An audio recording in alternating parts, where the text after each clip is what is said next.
विटा एक्सप्रेस स्वासभैया बाबाडी यांचा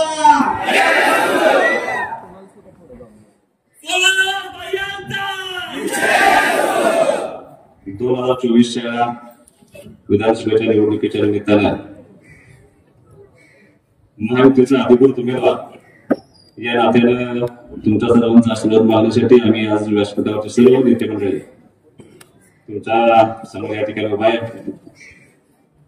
खऱ्या अर्थानं आज ज्यांचे आभार मानले पाहिजे कारण ते स्वतः उमेदवार आहेत आणि त्यांच्या अत्यंत व्यस्त दिनक्रमामधून त्यांनी आपल्या मतदारसंघासाठी आणि अनिल भाऊंच्या पश्चात त्यांच्या कुटुंबाचा सदस्य उभा आहे या नात्यानं त्यांनी आज आपल्या पत्रासाठी वेळ काढला. ते या राज्याचे उद्योगमंत्री आणि आमचे वडील बंधू आदरणीय उदयजी सावंत साहेब, व्यासपीठावरती उपस्थित आदरणीय सुशांत भाऊ देवकर आणि आदरणीय सुभाष पाटील साहेब या दोघांचंच नाव घेतो मी आणि दादासाहेब नगर तुम्हाला दिले मला सुभाष पाटील साहेब. मी याच्यापेक्षा बाकी कोणाची नावं घेणार नाही. व्यासपीठावरची सर्व प्रमुख मंडळी आणि खऱ्या अर्थानं ज्यांच्या आशीर्वादावरती या निवडणुकीची मी उमेदवारी केली समोर उपस्थित सर्व अनिल भाऊंच्या वरती आमच्या कुटुंबावरती प्रेम करणारे सर्व ज्येष्ठ सहकारी, सर्व माझे युवक सहकारी, सर्व माझ्या माता भगिनी, पत्रकार बंधू, सावंत साहेब तुमचं मनापासून या ठिकाणी स्वागत करतो. आणि राज्याचा उद्योगमंत्री, कॅबिनेट मंत्री कुठल्या तरी मोठ्या गावामध्ये सभा व्हावी असं तुम्हाला सुद्धा अपेक्षित होतं आणि माझं मन सुद्धा तसंच म्हणत की एका मोठ्या गावामध्ये सभा व्हावी. पण मी तुमची सभा निवडत असताना खनापूर निवडली. त्याला त्या पाठीमागचा माझा काहीतरी हेतू आहे. त्या पाठीमागे काहीतरी माझे काहीतरी नाही. तुम्हाला गाडीत बसताना सांगितलं साहेब छोटं गाव पण त्या गावामध्ये झालेला निर्णय त्या मतदारसंघातल्या गावाबाबत प्रस्तुत करणे संपन्नांचे गाव त्यांनी अनेक गोष्टी किंवा मतदारसंघामध्ये त्यांनी नेतृत्व केलं होतं. मग तुम्ही इथं आल्यानंतर आम्हाला जी अपेक्षित आहे ती करून देण्याची भूमिका तुम्ही घ्यावी या नात्यानं आम्ही तुम्हाला या छोट्या गावामध्ये सगळ्यांना बोलवलं. अनेक लोकांनी तुम्ही येण्यापूर्वी मनोगत व्यक्त केलं, सुशांत देवकरांनी मनोगत व्यक्त केलं, आमच्या सुहास पाटील साहेबांनी मनोगत व्यक्त केलं, सुहास नारायणी केलं, राजाभाऊनी केलं. तुम्ही येण्यापूर्वी काही लोकांनी मनोगत व्यक्त केलं आणि ह्या मतदारसंघामध्ये कृष्णेच्या पाण्याबरोबर ज्या गावामध्ये इतर ज्या कामांचं काम झालंय ती कामं सगळी मांडण्याचा प्रयत्न या सगळ्या नेते मंडळींनी केला.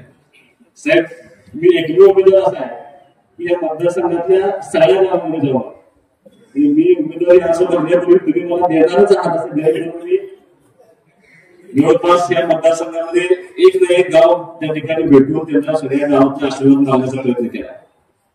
साहेब आता थोडस राजकारणामध्ये असं झालं पूर्वी काही बोलत चाललं, आता आपल्या बरोबर निवडणूक आयोगाचा एक कॅमेरा असतो, माझ्या स्वतःचा सोशल मीडियाचा एक कॅमेरा असतो, विरोधकांचा कॅमेरा असतो आणि समोर बसलेली माणसं ऐकण्यापेक्षा कॅमेरा शूटिंग जास्त करत असतात. त्यामुळे आपण काय बोलतोय हे त्या रेकॉर्ड आयुष्यभर राहतं. त्यामुळे बोलताना इतकं जबाबदारीनं आणि खरं खरं बोलावं लागतं. नाना खोटं बोलायचे दिवस गेले. जसं तुम्ही तुमच्या मतदारामध्ये सांगितलं की या खानापूर शहराला आम्ही तुमच्या माध्यमातून 70-80 कोटी रुपये गेले. निवासस्थान आमचे साक्षीदार आहे. आम्ही 21 गावामध्ये तासगाव तालुक्यामध्ये फिरताना किंवा प्रत्येक गावामध्ये फिरताना माझं मनोगत चालू असताना मी समोर बसलेल्या त्या गावच्या सरपंचाला किंवा त्या गावच्या नेत्याला माझ्या जाहीर भाषणामध्ये विचारले की पाणी सोडून तुमच्या गावामध्ये काय काम झाले आणि समोर बसलेले सरपंच उठून सांगत होता छोटं गाव असेल तर सांगत 5 कोटी रुपये दिले त्या 3 वर्षात. कोण सांगायचं 7 दिले ना तुमच्या गावात तुमच्या सरपंचाने 8.5 कोटी सांगितले 9 कोटी असं प्रत्येक गावामध्ये रोजगार काढून दिली ना. ठीक कॅमेरा शूटिंग घ्या सांगा की नुसतं पाण्यावर काम केलं नाही प्रत्येक गावामध्ये ह्या मतदारसंघामध्ये काम केले.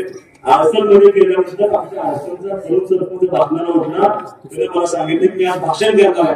त्याने यादी घेऊन आला होता. मला मी आधी कामं वाचून दाखवतो, कामं वाचून दाखवतो बसतो. 50 कोटी रुपये सारख्या गावाला आपण त्या ठिकाणी नेण्याचा प्रयत्न केला. म्हणजे ह्या मतदारसंघामध्ये कार्याबरोबर त्या मतदारसंघातल्या प्रत्येक गोष्टीचा त्या गावामधल्या विकास कामाची भूमिका घेऊन आपण या ठिकाणी समाजकारण करण्याचा प्रयत्न करतोय. मी प्रत्येक गावात सांगितले की ह्या 20 वर्षामध्ये झालेल्या कामाची तुमच्या गावात यादी करा. ज्याचं काम झालं पुढे पुढे ज्याचं काम झालं, ज्या नेत्यानं तुमच्या गावामध्ये काम केले त्या नेत्याचं नाव त्या कामासमोर घेण्याचा प्रयत्न करा.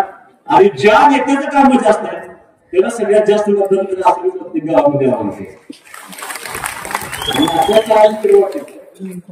100 कामं झाली असतील तर 98 कामं आपल्याकडे दिसते. एखादं दुसरंच काम ते पण 10 वर्षामध्ये ते पण टॅक्टरीमध्ये आपण तुम्ही ह्याच्यामध्ये सगळं वाहून गेले.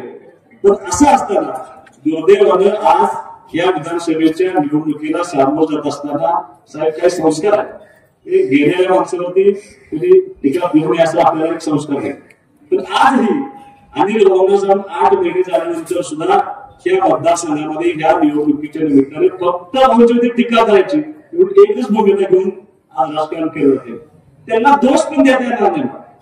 कारण आज खानापूरमध्ये येऊन सांगायचं काय नाही, काय केले म्हणून सांगायचं, कुणाला भेटले म्हणून सांगायचं, 5 वर्षामध्ये कुणाचं दुखलं बघितलं म्हणून सांगायचं, काय काम केलं नाही, कुणाला भेटले नाही, कुणाच्या सुख दुःखामध्ये नाही, कशातच नाही. मी विधानसभेच्या प्रचाराला सुरुवात केली. मी नाव सांगणार नाही तुम्हाला. 23 तारखेला त्या कार्यकर्त्याचं नाव सांगितलं. जांभोलीमध्ये मी एका कार्यकर्त्याच्या कार्यक्रमाला गेलो. तिथे त्यांनी मला सांगितलं की आम्ही तुमच्याकडे प्रवेश करणार आहे, आम्ही पूर्वी त्यांचं काम करतो. मी आपल्या त्यांना आल्यात ना चहा पिता परत त्यांनी मला मोबाईल दाखवला. 10 मिनिट मी त्या गावामध्ये एकटा कार्यकर्ता की त्यांचं काम करत होतो म्हणतात. 10 फोन आले म्हणतात. 10 पैकी एकही फोन उचलला नाही. त्याला कारण असं म्हणला 5 वर्षानंतर पहिल्यांदाच फोन आले. मी 5 वर्ष काम केलं माझं काय झालं, मी वेळोवेळी जिवंत आहे गावात तिकडे काहीच बघितलं नाही. आणि सगळं दाखवलं नाही. पण आता फोन घ्यायचा असा निर्णय झालाय. अशी लोक या मतदारसंघामध्ये साहेब आज माझ्या वडिलांच्यावरती आरोप होतो की अनिल भाऊंनी काही संस्था तिने काही करून ठेवलं नाही. माझ्या वडिलांचा स्वभाव होता की माझ्या वडिलांनी एकही संस्था करून ठेवली नाही. कारण त्यांचा काम करण्याची पद्धत अत्यंत वेगळी होती. ते संपत नावाच्या मुशीमध्ये तयार झाले होते. माझ्या वडिलांनी मी मुद्दाम तुम्हाला सांगतो राजकारणामध्ये आता साहेब संस्था आणि राजकारण गंमत करणार. सांगायला नसल्यामुळे आम्ही पोलीस काढलं, आम्ही हे काढलं, आम्ही ते काढलं, आम्ही दुसरं काढलं. कुणासाठी काढलं? तुमच्या 2 मुलांसाठी. आमच्या समोर असलेल्या माणसांच्या मुलांचं काय करायचं. माझ्या वडिलांनी काय केलं, स्वतःच्या 2 मुलांची व्यवस्था न करता या मतदारसंघातल्या आम शेतकऱ्याच्या त्याच्या कुटुंबामध्ये त्याच्या उत्तरामध्ये भर पडली पाहिजे. मी त्याला हे प्रश्न विचारतो की तुम्ही आज आमचा फोटो लावलाय पोस्टरवरती, त्याची एकही संस्था नाही. त्यांना आपण अपेक्षा केली म्हणायचं का. तुम्ही यशवंतराव चव्हाण साहेबांचा पोस्टर लावलाय, त्यांची पण एकही संस्था नाही. त्यांना अपेक्षा म्हणायचं का. देवेंद्र फडणवीस साहेबांची एकही संस्था नाही, त्यांना अपेक्षा म्हणायचं. मग आमच्या मुजुमदारांनी सिम्बॉसिस काढलं, त्यांना राजकारणी म्हणायचं का. त्यावेळी MIT काढलं, त्यांना राजकारणी म्हणायचं का. गंमत फक्त करायचं चाललंय, गफलत करायची. आणि आम्ही संस्था काढल्या, आम्ही रोजगार दिला. किती रोजगार दिला. 50, 100, 150, 200, 400. माझा तुम्हाला परत प्रश्न आहे, ज्या दिवशी तुम्ही संस्था काढली त्या दिवशी तुमच्या संस्थेवरती कामाला लागलेलं रोजगार आज आहे का.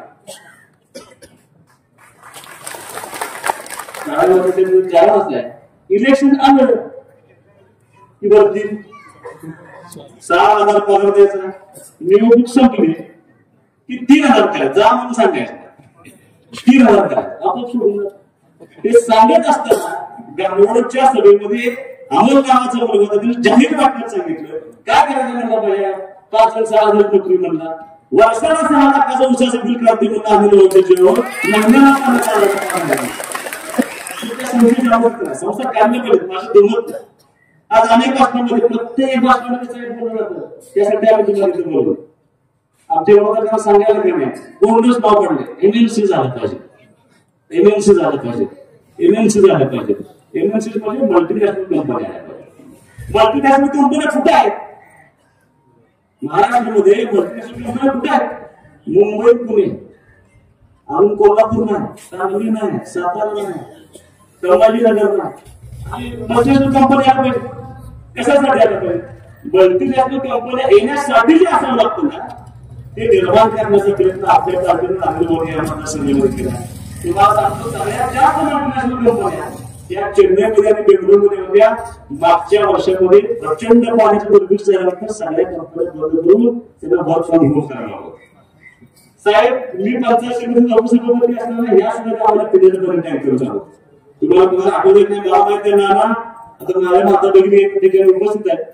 प्रत्येक घरामध्ये पॅनल ठेवलं असायचं, त्याला कापड बांधलं असायचं. आणि पंचायत समितीत मला बायकासाठी साला बंद करायचा. टँकर आला, कसं टँकर पिण्याला पाणी टँकर घ्या की एका माणसाला 20 लिटर पाणी रोज येतं. आता तुम्ही माझ्या 25 सदस्य होता, त्या प्रत्येक गावामध्ये त्या टाकीमध्ये पाणी सोडताना बनवायचं आणि बांधणी करून आम्ही यायचं. असा असलेला मतदारसंघ, त्या मतदारसंघातल्या अनेक कोटी रिकामी लोकांना सुवासना बघितले आणि दुर्दैवाने थेट कालचक्र घालवण्यासाठी अनिल भाऊ आमदार झाले. ती योजना मांडली. साहेब, 1994 पासून ते 2024च्या त्यांच्या शेवटच्या श्वासापर्यंत त्यांनी योजना पूर्ण होऊन त्यांनी काम केलं. आणि आज आपण काय परिस्थितीमध्ये आहोत ते तुम्ही आम्ही सर्व त्या ठिकाणी जातो. साहेबांना बोलून त्यावेळेस तेवढा साहेब, ज्या मंडळींनी या योजनेची चेष्टा केली, 2004च्या विधानसभेच्या निवडणुकीत सांगितलं आणि बाबा तुमच्याशी कुठे होत टेंबू नावाची नदीच नाही, पाणी येणार नाही. पावसामध्ये त्या टेंबू नावाची नदी नाही, कृष्णामध्ये टेंबूच्या गावात पाणी येणार नाही. तर त्यांनी पाठवून दिलं आणि आमदारकी मिळवली. त्या योजनेला दिवा स्वप्न म्हणलं. त्या मतदारसंघात त्या कृष्णेच्या पाण्याचा अपमान केला, तमाम शेतकऱ्यांचा अपमान केला. 10 वर्ष आमदारकी भोगली. 20 वर्ष मतदारसंघाला अधिकार होता. 14 तरी तुम्ही परत शक्ती दिली, परत आमदार झाले आणि अशक्य प्राय वाटणारी दिवा स्वप्न वाटणारी योजना त्यांनी 2017 पर्यंत त्या ठिकाणी पूर्ण करून घेतली. आज चांगला प्रयत्न आम्हाला असं वाटतं झालं काम, आपली जबाबदारी संपली, टेंबूचे 5 टप्पे संपले. भाऊच्या डोक्यात या घाट माथ्यावरच्या ज्या गावांना पाणी जात नाही त्या गावाला देण्याचं स्वप्न खेळखेळ राहिलं. मी माझ्या झाले आपलं काम नाही म्हणायचे, त्यापेक्षाच गावाला आपण 100% काम करून द्यायचं. साहेब, 2019ला या 6व्या टप्प्याची निर्मिती झाली, तत्वता मान्यता झाली आणि सरकार आल्यानंतर काम असं ठरलं. पण दुर्दैवानं थोडस अध्यक्ष बोलणार नाही वेगळं जर करा आणि काम झालं. काम थांबल्यानंतर साहेब तुम्ही सगळे हात बोलवता. त्या काळात असं बोलणार, त्यावेळेचे मुख्यमंत्री आम्हाला सोडा, आम्हाला सोडा, तुम्हालाच भेटत नव्हतं. सगळ्या आमदारांच्या एखाद दुसरा गेला असता 10 दिवस गोष्टी होती, 50च्या 50 आमदार जातात. तेवढा काय करायचं असं. आणि ते गेले. ते गेल्यानंतर आज अनिल भाऊंच्या वरती भाषण करत असताना अनेक लोक गद्दारी केलं, अमुक केलं, तमुक केलं, 50 कोटी दिले, 50 कोटी दिले. अनिल भाऊ संपूर्णांच्या कुशलते आले. जो नानांचा स्वभाव होता तोच भाऊंचा स्वभाव होता. पैसे देऊ शकतात नाही साहेब. अनिल भाऊनी अजिबात मंत्रिपद मागितलं नाही. हा 6वा टप्पा पूर्ण करून द्या ते साहेबांना सांगितलं, त्यांनी ते मान्य केलं आणि ते पूर्ण करून घेण्याची जबाबदारी त्यांनी. आज 6व्या टप्प्याचं काम चाललं. 1 तारखेला तुम्ही सगळे होता, भूमिपूजन झालं. भूमिपूजन झाल्यानंतर 3 तारखेला काम चालू झाले. आज 14 तारीख आहे. तुम्ही जाऊन बघून या, 40% पुढे झाले. तुमच्या सगळीकडे पायपावून त्या ठिकाणी पडते. आणि एवढं सगळं झाल्यानंतर परवा दिवशी त्या वाचनात कोणतं वाचन केलं की ज्यांनी सांगितले की या दिवास होत नाही, त्याच लोकांनी सांगितले की टेंबू योजनेचा 6वा टप्पा खोटा आहे. आता तुम्ही खोटा कसा काय? शासनाला टेंडर झाले, भर टेंडर झाले, काम चालू, मुख्यमंत्र्यांना हरप पडलाय. नाही आता हे पायपा येऊ कुठं झाले ना की मागले ना पायपास आहे किमान 100 कोटी असते. आता निवडणूक कसं नाही, आता निवडणुकी पुरतं द्यायचं आणि परत न्यायचं. ही संस्कृती कोणाची?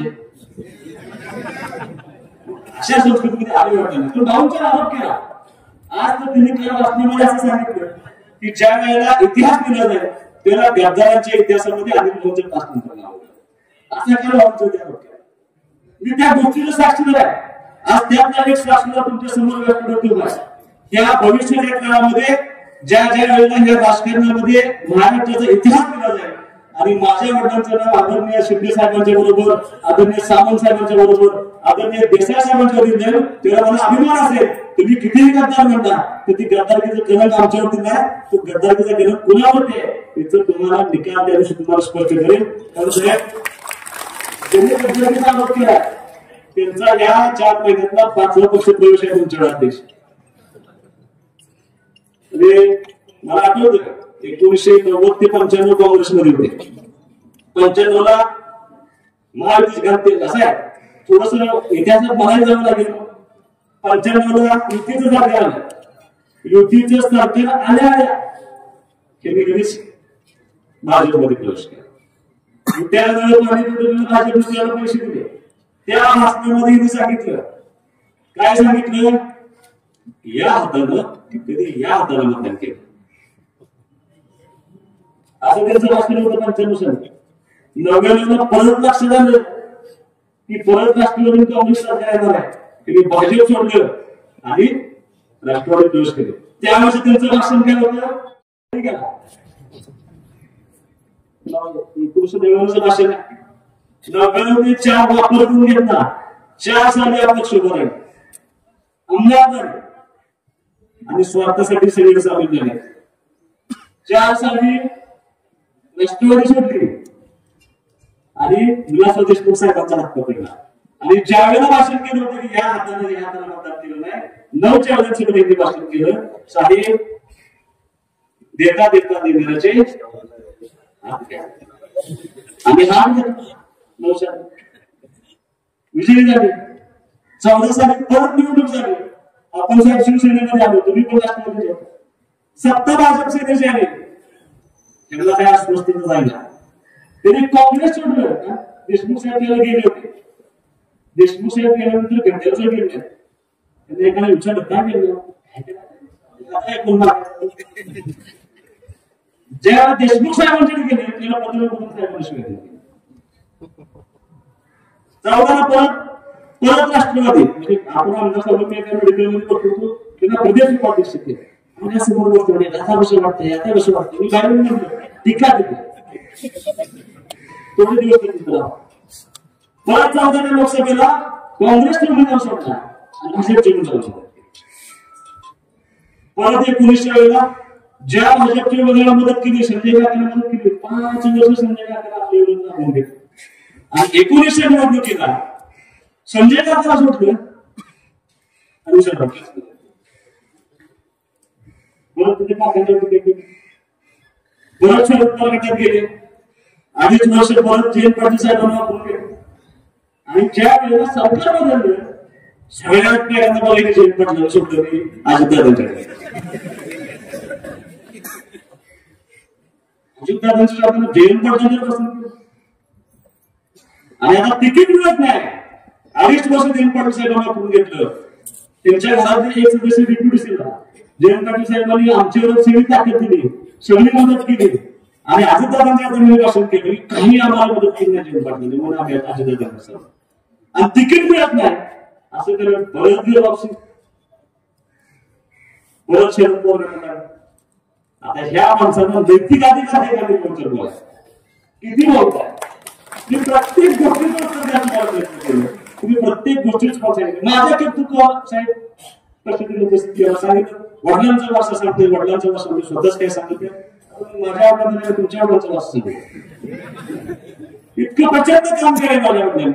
माझी नैतिक जबाबदारी आहे माझ्या वडिलांचा वारसा सांगायची. तुम्ही तुमच्या आता साहेब त्यांची अडचण असेल झाली. साहेब त्यांच्या आजोबा खूप मोठी व्यक्ती होती. त्यांच्यामध्ये त्यांच्या कर्तृत्वावर मला बोलण्याचा अधिकार प्रचंड मोठी व्यक्ती त्यांनी काम केलं होतं. मी माझ्या वडिलांना 8 महिने झाले मी माझ्या वडिलांचा वारसा सांगते. तुम्ही तुमच्या आजोबांचं सांगते, आजोबांचं सांगताय, वडिलांचा तुमचं काय. या सुरुवातीबद्दल पंचायत समितीला जिल्हापर्यंत काम केलं तुमच्या बरोबर. 5 वर्ष मी तुमच्या बरोबर होतो. पंचायत समिती राज्यात पहिली आणली, जिल्हा परिषद राज्यात पहिली आणली. कृषी पशुधन सारखं डिपार्टमेंट या राज्यामध्ये एकही या 10 वर्षाच्या कार्यकाळामध्ये एक असा माणूस आला नाही व सुरुवातीबद्दल चुकीच काम केलंय, भ्रष्टाचार केलाय. तुमचं कसं आहे का. तुम्ही माझ्या टक्केवारी केला, डेमोच्या कामामध्ये 10% पैसे. आता त्या संजय बरोबर होते रुजगार करून देऊ म्हणजे प्रश्न मिटवून जाईल सगळ्या कामाचा आणि कुणी करावं टक्केवारीचा विचार. साहेब, महाराष्ट्रातली एकमेव नगरपालिका आहे की ज्या नगरपालिकेमध्ये टेंडर होत असताना राज्यातल्या सगळ्या स्थानिक स्वराज्य संस्थेचे टेंडर हे बिलोमध्ये होतात. एकमेव नगरपालिका आहे. 9% आवड टेंडर आहे. प्रत्येक टेंडर 9% आवड. त्याच्यासाठी वरचे 29% रक्कम मी घेते आणि 9% जबाब केला. या सगळ्या गोष्टी त्या दुर्दैव असं आहे की सांगण्यासारखंच काही नसल्यामुळं आता काहीतरी आरोप करण्याशिवाय त्यांना पर्याय नाही. आणि तुम्हाला विनंती आहे, परवा दिवशी सुद्धा येथून भाषण केलं साहेब. आता म्हणून तुम्हाला मी आणते एवढे दोन गोष्टी मला तुमच्याकडे बोलायचं. शिवाजी विद्यापीठाचे उपकेंद्र स्वावलंबन थांबव. बरोबर असं बरोबर नाही, बरोबर आहे नाही? बरोबर झालो. तुम्हाला कदाचित आठवले का आपल्या आईवडीचे कुलगुरू होते पवार साहेब. त्या पवार साहेबांच्या काळामध्ये सिनेट मध्ये ठराव झाला होता की हे विद्यापीठाचे उपकेंद्र खानापूरला. तिथनं या विद्यापीठाच्या उपकेंद्राची सुरुवात झाली. परत काही लोकप्रतिनिधी जिल्ह्यात असा प्रयत्न केला की खानापूर सोयीचं आहे. खानापूरचे उपकेंद्र खानापूरला केल्यानंतर सांगली पासूनच्या गावांचा त्रास होऊ शकतो म्हणून हे हलवलं कुठं? बसतोड्याला. माहिती घ्या सगळ्या गोष्टींची. हे उपकेंद्र बसतोड्याला हलवलं आहे आणि ज्या वेळेला अनिर्भवता कळालं की हे उपकेंद्र बसतोड्यामध्ये येण्याचा प्रयत्न चालू आहे, तुम्ही तुमच्या भाषेत उत्तर द्या. तुम्ही तेव्हा तुमच्या आवडतच आहे आणि माणूस मी तुम्हाला साक्षीदार मानलाय. अनिल भाऊ साहेबांना भेटले. आज ती लोक नाराज होतील माझ्यावरती तासगावाचे, पण त्यांची माफी मागून सांगतो अनिल भाऊ ते बसतोडे थांबवलं आणि कुठं आणलं आणि त्याला हा माणूस जबाबदार या माणसाने ते काम केलं. माणूस मी काम ते काम केलं. नंतरच्या काळामध्ये इथल्या काही तरुण मुलांनी त्याच्यावरती आंदोलन केलं. खूप मोठं उपोषण केलं. त्या मुलांचं कौतुक आहे. राजकारणामध्ये ढगाळ माझा स्वभाव नाही. काय लोक चढायच्या बाजूने प्रयत्न करत होते, ते करत होते आणि मुली नाकायला ते सिनेटचे म्हणतात. त्यांचं झालं असं की सिनेटमध्ये ठराव झाला म्हणजे यांना वाटले का आपलं उपकेंद्र मंजूर झालं. त्याने जाहीर आपल्याला सांगितलं 100 कोटी रुपये मंजूर झाले. सांगितलं नाही, सांगितलं होतं आम्ही 100 कोटी मंजूर झाले म्हणून. आणि मी भाषण झाली होती त्या बरोबर झालं असं. मी आदरणीय मुख्यमंत्र्यांना पत्र दिलं की साहेब मिटिंग लावा. मिटिंग लावल्याशिवाय आम्हाला खरं मोठं काही करणार नाही. साहेबांनी मिटिंग लावताना कुलगुरू सगळे विद्यापीठाची लोक, तुमच्या खात्याची लोक सगळे एकत्रित बोलवली आणि ज्या दिवशी मिटिंग लागली त्या दिवशी कळलं की विद्यापीठाला नुसतीच लोक मिटिंग लागली. त्या दिवसापर्यंत त्या मिटिंग विद्यापीठाला प्रस्ताव तिथं नव्हता. कुणी त्याचा पाठपुरावा केलेला नाही. किती नुसती मोकळी घोषणा करून टाकलेली मोकळी झाली. बोलवायचं काम करायचं जबाबदारी. कारण साहेब नाना जागा कोणाचे नगरपालिका दुसरं पण आहे टेंबू. तुम्हाला माहिती नाही का त्या टेंबूचा प्रश्न आम्ही सांगितलं अधिकाऱ्याला तयार करा आणि जागा नगरपंचायतला आणि टेंबूची जागा द्यायची झाली तर परत त्याचा आठवडा नको. आपल्याला कोणाने सांगता नको. तुम्ही ताबडतोब प्रश्न पाठवून द्या जेणेकरून उपकेंद्रामध्ये जागा दिली पाहिजे. आम्ही किती म्हणतो तुम्ही प्रयत्न केला नाही, तुम्ही केलं नाही. आणि ज्याच्या वेळेला शब्द मुख्यमंत्री साहेब सागरच्या पहिले त्या दिवशी पण आम्ही सांगितलं की साहेब ते उपकेंद्राचं तेवढं मंजूर करा. आता तुम्हाला विनंती एवढंच करावं साहेब की तुम्हाला बोलवायचा उद्देश आमचा एवढा आहे की काही झालं सुहास बाबूला श्रेय न द्या मला काही फरक पडत नाही. मला तुमच्या उपकेंद्राचं श्रेय घ्यायचं नाही. कुलगुरू साहेबांच्या पासून सुरुवात होत्या आणि त्या ज्या मुलांनी उपोषण केले त्यांचं श्रेय आम्ही श्रेय यामध्ये घेणार नाही. तर तुम्हाला विनंती एवढीच आहे जर सरकार आले सरकार येणार तर 100% येणार. काही सुद्धा काय विकास करण्याचे मी आता फिरतोय ह्यांचा माझा विश्वास नाही फिरून निवड करायचं म्हणजे बाहेर येऊन सांगते येणार आहे तुम्ही काय बोलणार. त्यामुळं मला खात्री आहे सरकार येणार आहे. सरकार आलेणार तुमची जबाबदारी तुम्हाला सुहासबाबूंना आमच्या नावाने सांगितलं आयुष्यात कधी पाहणार नाही. पण तुम्हाला ही आमची कामं करावी लागतील. पहिले आमचं उपकेंद्र ते आमच्या केंद्र मदत करा. जरी तुम्हाला शब्द आहे माझा तुम्हाला मी तेव्हा उद्घाटनाच्या कार्यक्रमात 100% तेवढी जाणच माझ्याकडे 100%. मी तुम्हाला दाखवणार या पद्धतीने काम करायची भूमिका या मतदारसंघामध्ये आम्ही आज सगळ्यात पार पडले. कधी तू कुठल्या पार्टीचा आहे, तू कुठल्या गावचा आहे, तू कुठल्या गटाचा आहे, कुठल्या जातीचा आहे, कुठल्या धर्माचा आहे, ही कधीही भूमिका न घेता आलेल्या प्रत्येक माणसाची मदत करणं ही भूमिका घेऊन आम्ही काम करण्याचा प्रयत्न केलाय. आणि हीच भूमिका इथून पुढच्या काळामध्ये आयुष्यभर घेण्याची जबाबदारी आम्ही 100% पूर्ण करू. साहेब, पाणी आलं, एक राष्ट्रीय महामार्ग आमच्या सणातून गेला. गडकरी साहेब आले होते, त्यांनी परवा दिवशी सांगितले ग्रीनफील्ड हायवे आम्ही देणार आहे. तो जातोय आमच्या रेवणगावपासून तो रस्ता आमच्यापासून अगदी 2-4 किलोमीटरवरती आहे. MIDC येण्यासाठी जे बेसिक इन्फ्रास्ट्रक्चर असावं लागतं त्याच्यामध्ये पाणी ती देण्याची जबाबदारी आम्ही केली. दळणवळण रस्त्याची जबाबदारी आम्ही पार पडतोय. लाईट 10 नवीन सबस्टेशन आम्ही ह्या 3 वर्षामध्ये या मतदारसंघामध्ये उभं केले. आपलं PHचं काम त्या ठिकाणी झालं. कामाचे सेंटर आपल्याला मंजूर आहे. ते सगळं करत असताना रोजगार मिळावा या हेतून तुमच्या भाषणामध्ये आम्हाला अपेक्षित एवढंच आहे की आठवड्याची एमआयडीसी तुम्ही केलीच. म्हणजे तुम्ही त्या दिवशी अनिल भाऊंच्या वाढदिवसा दिवशी जाहीर करतात तुम्ही सांगितले की आपण ते मंजूर करूया म्हणून. फक्त जागी 2 जागा बघितल्या, एक जागा फायनल केली की त्यातले आपण ते करू देऊया. पण ह्या गावावरती ह्या गावाचा विकास व्हावा, इथल्या लोकांना काम मिळावं या हेतून तुम्ही इथे एक मिनी एमआयडीसी करावी अशी आमची मागणी तुमच्यापर्यंत आहे. ती साहेब, क्वालिटीची द्राक्षे क्वांटिटी नाशिकला असेल पण क्वालिटी आमच्या ह्या पैशासारख्या गावामध्ये आमची क्वालिटी कसं आहे.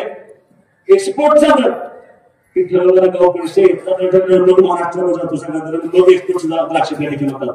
त्या एक्सपोर्टच्या द्राक्षांसाठी काही तपासणीचे लॅब आहे. नॅशनल तपासणी असेल, लीफ अनालिसिस असेल, फिश अनालिसिस असेल, त्याची लॅब उभा करणं या ठिकाणी महत्वाचं आहे. ती सुद्धा या घाटामध्ये भविष्यामध्ये आपण प्रयत्न करू. तुम्हाला माझी विनंती एवढीच आहे, हे सगळं करत असताना आज अनिल भाऊंच्या पक्षातून जरी पहिली निवडणूक आहे. मी अनेक बातम्यांमध्ये सांगितलं आहे 1.5 वर्षामध्ये मी माझी आई निवडून 2 वेळी नावात बसलो. मी काय त्याचं भांडवल केलं नाही. परवा दिवशी आज घराला जाताना माझी चुलती मला ओळख लागली. मला भाऊ नाही, आई ओळखण्याचं दुःख कुठल्या मुलाला नसतं. मी डोळ्यात पाणी आले, ते तर मला रडतोय काय तुला माझ्या भावाला कळत नाही. म्हणजे आई वडील गेले त्याला त्या भावाला कळत असतात. पण मी ते सरळ बाजूला ठेवून या समोर बसलेल्या तमाम लोकांनी या अनिल भाऊंच्या वरती प्रेम करणाऱ्या लोकांनी इतकं प्रेम दिले की त्याला मर्यादेची ताकद घेऊन या तुमच्या बरोबर. साहेब, माझे वडील ज्याला 90 साली पहिल्यांदा बोलायला होते त्यावेळेला धोतर आणि नेहरू संविधानाची पद्धत होती. माझ्या वडिलांची परिस्थिती नव्हती. पण ज्या सभेला घेऊन बोलायचे त्या प्रत्येक सभेला ही नेते मंडळी त्या सभेमध्ये वटा करून करायची. आणि रोजगार हमीच्या कामावर आलेली माणसं कोण 1 रुपये टाकायचं, कोण 10 रुपये टाकायचं, कोण 30 रुपये टाकायचं, कोण 50 रुपये टाकायचं. आणि तशी निवडणूक तेव्हा पैसे मात्र लागत नव्हते. तेव्हा डिझेलला या सगळ्या गोष्टीला पैसे लागायचे. साहेब, 30 वर्ष झाले, 35 वर्ष झाले माझ्यावर निवडणूक करून. आज 2024ला त्यांचा मुलगा म्हणून सांगत असताना साहेब किती प्रेम करावं. आज सुद्धा माणसाने मला वर्गणी करून दिली. ज्या ज्या गावात गेलो त्या प्रत्येक गावामध्ये साहेब लाडक्या बहिणीने ओवाळताना 500 काय मुलींनी साठवलेले पैसे छोट्या मुलींना पिगी बँक करून तिने मला पैसे दिले. 35 वर्षांचं एवढं प्रेम असेल तर काय तर आम्ही केलं. आणि लोकांना राबण्याचा प्रयत्न करतो. त्या जाताना तुला एवढंच सांगतो, हा सुहास बाबरचा तुला शब्द आहे. ज्या पद्धतीनं आम्ही म्हणून तुमच्या समाजात चांगलं काम केले त्या पद्धतीने इथून पुढच्या तुमच्यावर काही करण्याचा प्रयत्न करू. अजून एक अत्यंत महत्वाचा विषय आहे. आमच्या गावात संघामध्ये सगळ्यात महत्वाचं काय असेल ते सोने चांदी गलाई व्यवसाय. मागच्या 5 वर्षापासून ह्या लोकांना खूप त्रास होतो. तुमच्याकडून ह्या लोकांची अपेक्षा प्रत्येकाला मदत जायची. आज तेवढी माझी ताकद पोहोचत नाही. भविष्यामध्ये तुम्ही सर्वांनी संधी दिली तर ती ताकद माझी पोहोचेल. पण आपल्याला राष्ट्रीय पातळीवरती तुम्हाला सर्वांना एकत्र येऊन या गलाई व्यवसायांचा निर्णय त्यांना मदत करावी लागेल. त्यांना स्मॉल स्केल इंडस्ट्रीमध्ये हा व्यवसाय त्यांचा आणावा लागेल. आणि काय होते आता आमच्या लोकांना डिपार्टमेंटला फार त्रास होतो. म्हणजे कोणी पोट दाखवतं आणि खोटी केस आमच्यावर दाखल होते. 10 ग्रॅमचे 100 ग्रॅम द्या, 500 ग्रॅम द्या, असं आमच्या लोकांना त्रास होतो. आणि खूप मोठे व्यवसाय आमच्या या गला व्यवसायाच्या निमित्तानं खऱ्या अर्थानं पाणी नसताना आम्ही जे जगलोय त्या गला व्यवसायाच्या जीवावर जगलोय. ते मोठे म्हणून आमच्या होता. या मंडळींना भविष्य काळामध्ये आपल्याला मदत करावी लागेल. तुम्ही सर्वांनी एकच विनंती आहे, जाता जाता तुम्हाला विनंती करतो, राजकारणामध्ये इलेक्शन 4 महिने अवधी आहे. काय वाटत नसतं, 4 दिवस फार वाईट असतात शेवटचे. हे 4 दिवस दर 1 तासाला निवडणूक बदलत असतं. तुम्हाला सर्वांना माझी विनंती आहे, सभा झाली. उद्या तुम्हाला सर्वांना निमंत्रण आहे. उद्या आदरणीय मुख्यमंत्री महोदय अक्कलमध्ये बरोबर एक पासून सभेला येणार आहेत. तुम्हाला यायच्याच आहे ना सभेला, पण ती आपली शेवटची सभा असेल. त्याच्यानंतर मात्र तुम्हाला माझी विनंती आहे, हे सगळं करत असताना सुहास बाबा एकटा करू शकत नाही. तुम्ही सगळे सुहास बाबा, तुम्हीच होणार आहे आमदार. असे पर्यंत तुम्हाला बूथपर्यंत जाऊन आपलं चिन्ह धनुष्यबाण 2 नंबरचं आपलं बटन आहे तिथपर्यंत पोहोचून जास्तीत जास्त पदाने मला विजय कर अशी अपेक्षा देखील थांबतो. जय हिंद, जय महाराज. नेते उद्योगमंत्री महाराष्ट्राचे उदय सामंत साहेब यांनी मतदारसंघातील मतदारांशी संवाद साधला. महायुतीचे लोकप्रिय उमेदवार माझे मित्र आणि तरुण सहकारी आदरणीय सुहासजी बाबर, सुहास काका शिंदे, राजेंद्रजी शिंदे, राजाभाऊ शिंदे, अमरजी शिंदे, विनोद सोनवणे, सुशांतजी देवकर, व्यासपीठावर उपस्थित असलेले सर्व सन्माननीय मान्यवर, अमोलजी बाबर, महायुतीचे सर्व पदाधिकारी आणि हजारोंच्या संख्येनं या सभेला उपस्थित असलेले सर्व अनिल भाऊंना प्रेम करणारे आणि सुहासला आशीर्वाद देणारे गोष्टी गेले. आजची ही उपस्थिती बघितल्यानंतर पुढे काही जरी म्हटलं तरी सुहास भैयांचा विजय हा 100%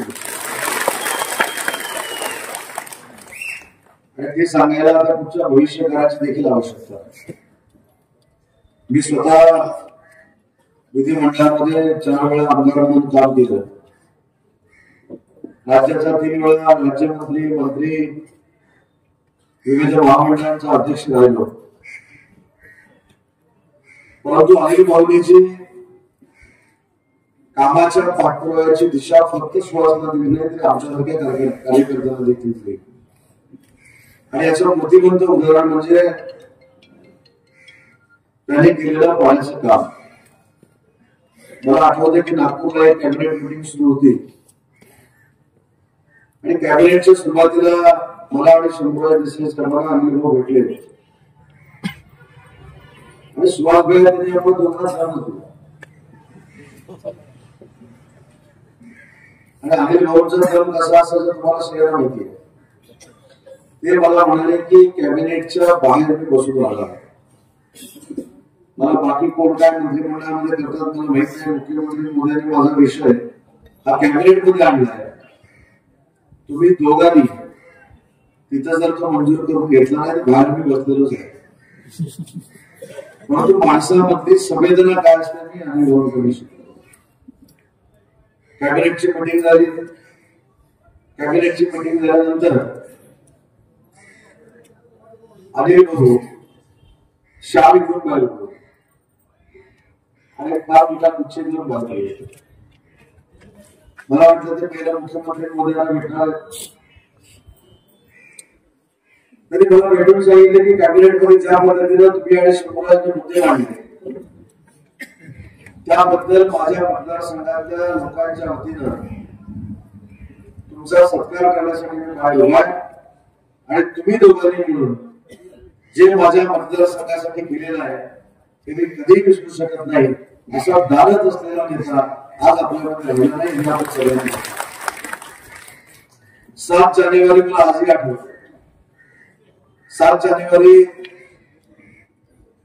हा अनिल भाऊंचा वाढदिवस आणि माझ्या मोठ्या मुलाचा देखील वाढदिवस. कोल्हापूरला एकदा सुहास भाई मला कार्यक्रमाच्या निमित्ताने भेटले आणि खरंच सांगतो की त्या कार्यक्रमाला माझ्या मोठ्या भावाचा वाढदिवस असल्यामुळे मी येणार होतो. 6 तारखेला रात्री मला अनिल भाऊंचा फोन आला. म्हटलं भाऊ माझ्या सगळ्या भावाचा वाढदिवस आहे, मला त्या कार्यक्रमाला गेलं पाहिजे. त्या माणसाने मला असं विचारलं मी काय तुझा मोठा भाऊ आहे का? तुला जायचं तर माझा वाढदिवस करायचा का भावाच्या वाढदिवसाला जायचं? मी उद्या तुझ्या संपूर्ण कार्यक्रमात मी तुझी वाट बघतोय आणि तू जर आला नाहीस तर परत मी तुझ्यावर भाषण देखील करणार.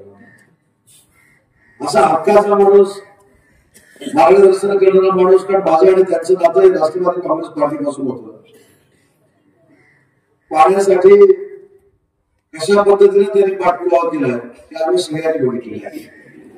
आणि म्हणून मला असं वाटतं की सुहास भाईला विधानसभेमध्ये जाणं ही खऱ्या अर्थानं आणि बहुधा असलेली आदरांजली श्रद्धांजली. आपण सुहास बाबूराव असं समजून आपलं आणि आपल्या सभोवतालची मतं सुहासच्या पाण्यावर टाकली पाहिजे. आज आपण सुहास भाई यांचं भाषण ऐकलं. त्यांनी भाषणामध्ये सांगितलं की अनिल भाऊंवर देखील काही लोक टीका करतात. नियती त्याला उत्तर आहे, त्याला उत्तर आहे. तुम्ही 2 नंबरला जरी तुमची निशाणी असली तर या मुद्द्याला माहिती आहे की 1 नंबरचा उमेदवार हा सुहास बाबूच आहे. जिल्हा करण्याची आवश्यकता आहे. आणि तुम्ही स्वतःसाठी काय करणार? मी आज राम मंदिरामध्ये देखील जाऊन आलो. मी आज दर्ग्यावर देखील जाऊन आलो.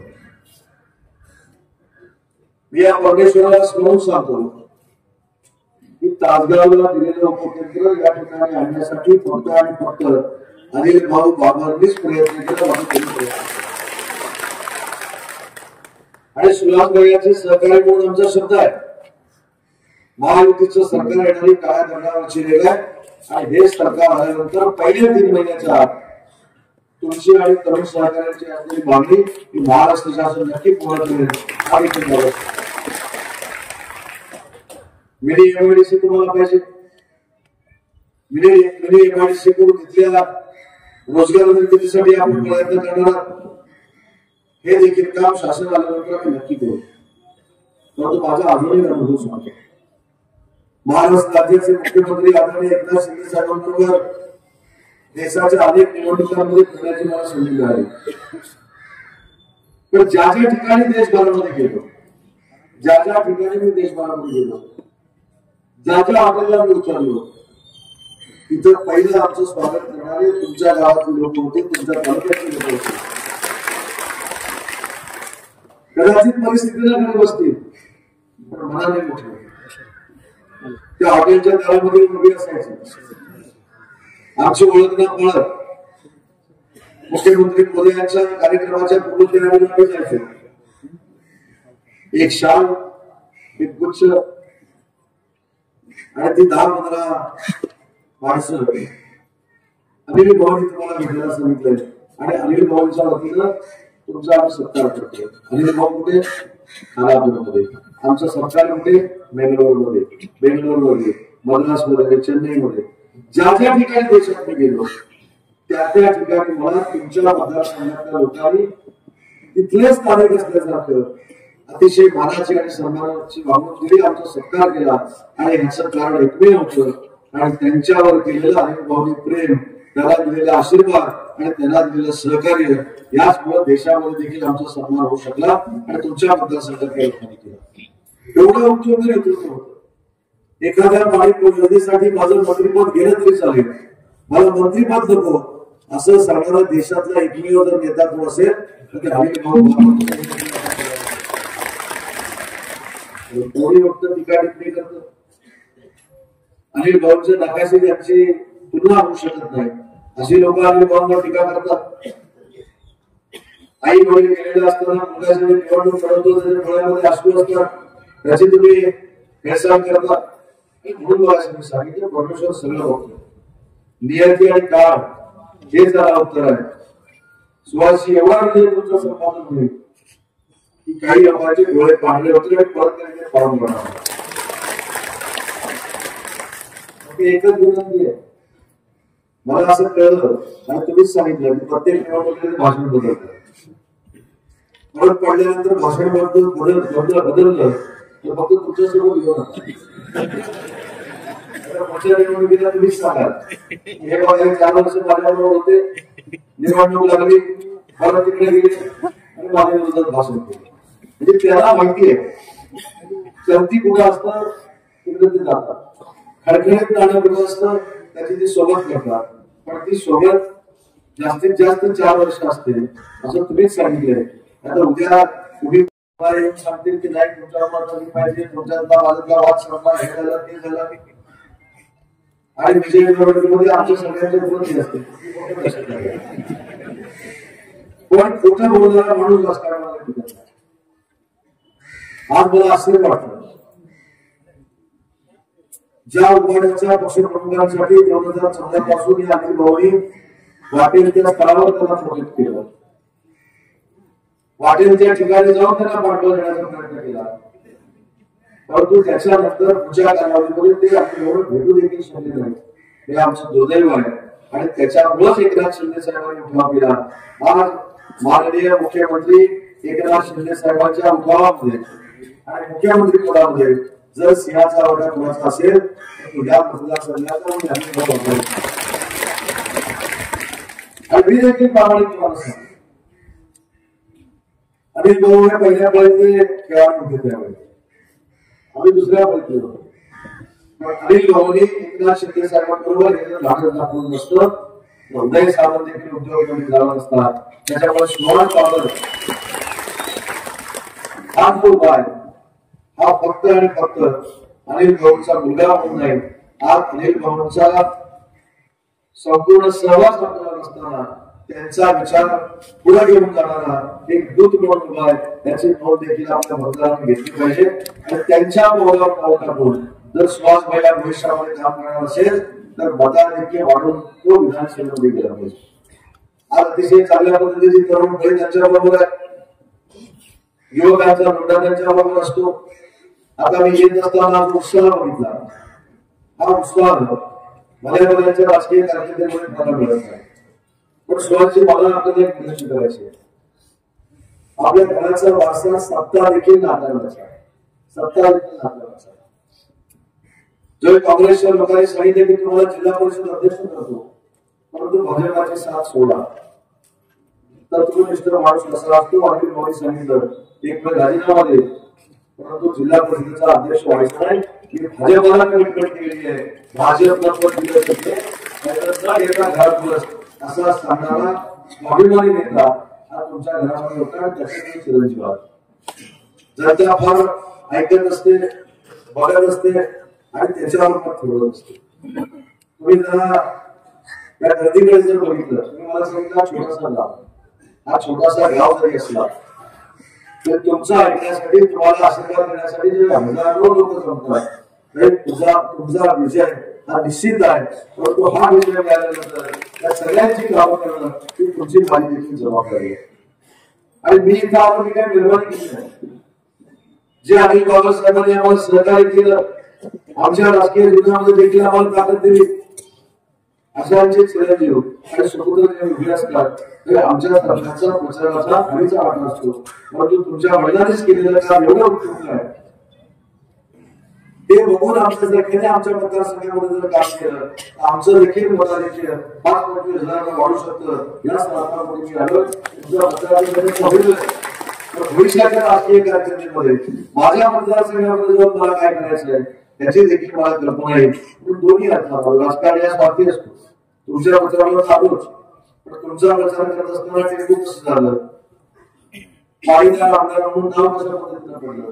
50-50 कोटीची काम, तुम्ही आता सांगितलं एका गावात 50 कोटीचं काम, हे तुम्ही जाणूच आहे. तुम्ही सांगितलं 80 कोटी असून गाव, म्हणजे एका गावामध्ये 50-50 कोटीची कामं आणणारा महाराष्ट्रातला पहिला आमदार जर कोण होता असेल तर ते अनिल भाऊ बाबर होते.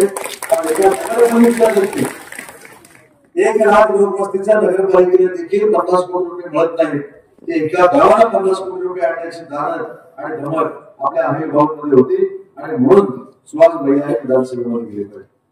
आज विधानसभेमध्ये जात असताना त्यांनी सांगितलं की हे काम झालं पाहिजे, ते काम झालं पाहिजे.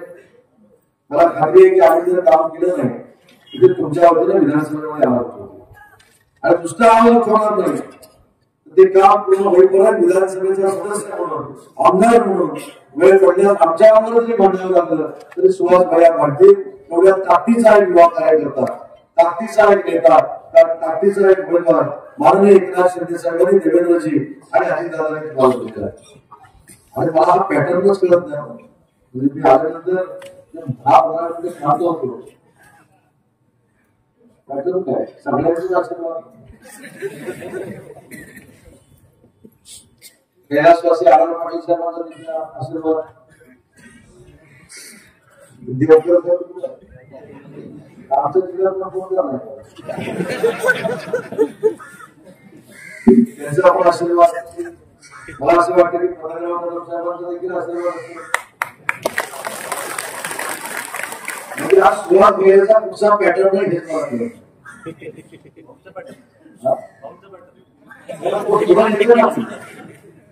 एखाद्या वडीलधाऱ्या माणसाचा पॅटर्न तसा तसा जवळपणानं पुढे नेणं हा देखील मोठेपणा आणि तसं तुम्ही जर वागत नसता तरी सिनियर मंडळी तुमच्यासोबत घ्यायची नसतील आणि मग खऱ्या अर्थानं आणि भाऊचा तुम्ही वारसा वाढवतोय जोपासतोय पण जाताना मला त्यांना सांगा की हा पॅटर्न कसा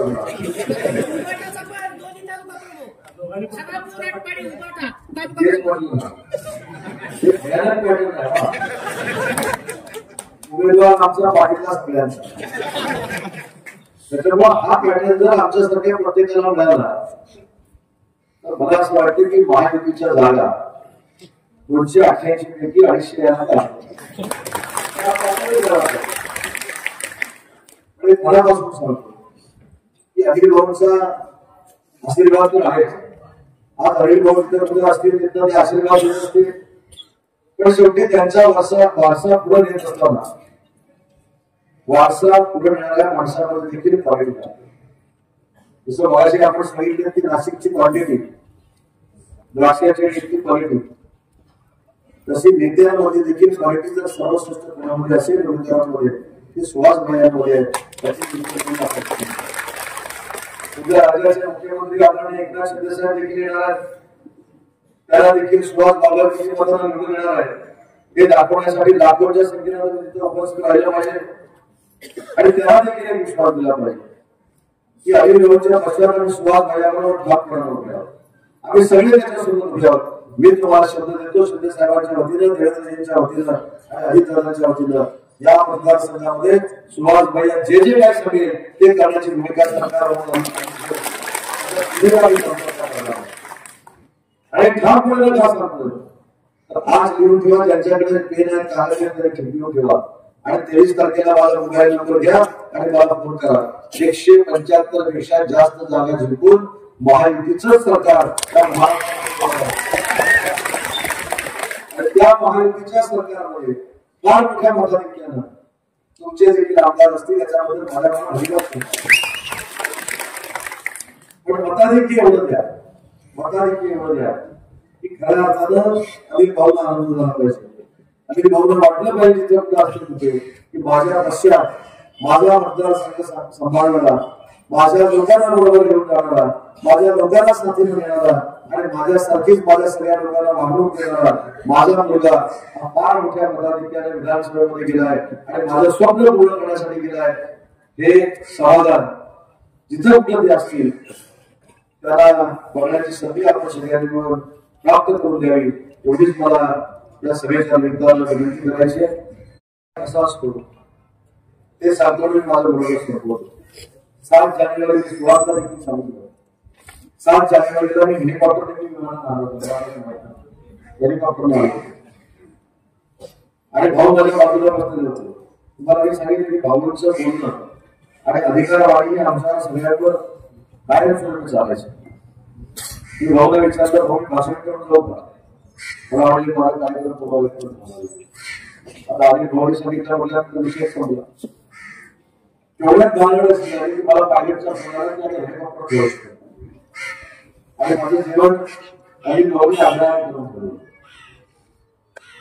मी गाडीत बसून निघालो भाऊना म्हटलं असं मला लवकर भाषण करून जावं लागेल भाऊ म्हणजे ठीक आहे पण जेवल्याशिवाय घ्यायचं नाही भाऊ आता दोन्हीकडे सांगताय लवकर पण जा म्हणताय घरच्या जेवण पण जरा म्हटल्यामुळे नाही जसं मी तुला घरात वाटणार होतो तसं जेवण त्यामुळे तुला गाडी घेऊन गेला तुम्हाला आश्चर्य वाटलं जेवण तर चमचमीत होतं सोडून द्या परंतु जसं मला घरात वाढलं असतं तशा पद्धतीची व्यवस्था माझ्या गाडीमध्ये आणि भावने करून ठेवली होती मला असं वाटतं की ही संवेदना आहे ही भावना आहे याला माणूस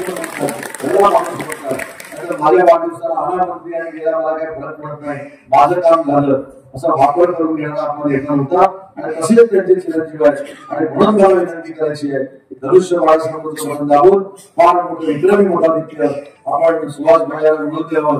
3 गावांनी सांगितलेली आहे, त्याची जबाबदारी आज मी स्वीकारलेली आहे. एक मिनी एमआयडीसी, दुसरं उपकेंद्र आणि तिसरं सोने चांदीच्या दुकानदारांकडे काम करण्याचा जो व्यवसाय आहे त्याच्या बाबतीमध्ये देखील मी शब्द देतो, सरकार आल्यानंतर तुम्ही मला परत ठेवलं तर पहिल्या 15 दिवसाला याला देखील वास्केचा दर्जा दिला जाईल. हा शब्द तुमच्या सगळ्यांची संवाद करण्याची संधी मला मिळाली त्याबद्दल मनापासून आपल्या सगळ्यांना धन्यवाद देतो. आणि भविष्यामध्ये हा विश्वास बाळगतो की 23 तारखेला आपल्या सगळ्यांच्या आशीर्वादानं आमचा सुभाष भाईला हा 100% विधानसभेत आमच्या जवळ असेल हा विश्वास बाळगतो. मला धन्यवाद देतो.